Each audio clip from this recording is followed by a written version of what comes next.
Half cup గోధుమ పిండి, half cup బియ్యం పిండి, 2 టేబుల్ స్పూన్ సౌజీ రవ్వ, బొంబాయి రవ్వ, రుచికి సరిపడా సాల్ట్, 2 టేబుల్ స్పూన్ కర్డ్,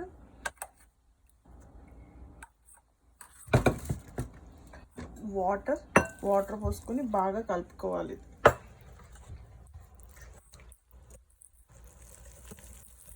ఇలా కలుపుకున్న దాంట్లో ఆనియన్స్,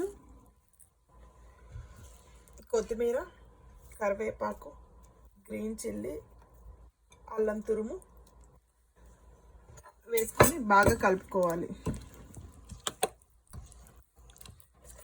కొంచెం వాటర్ కూడా, ఒక గ్లాస్ వాటర్ కూడా పోసుకొని పల్చగా కలుపుకోవాలి.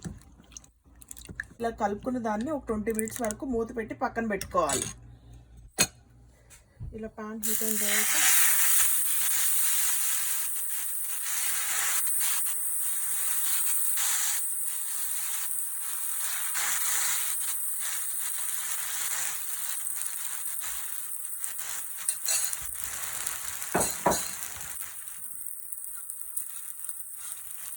ఒక స్పూన్ ఆయిల్ పోసుకొని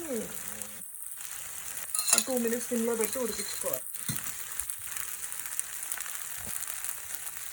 ఇలా ఉడికేసిన తర్వాత తీసుకోవాలి.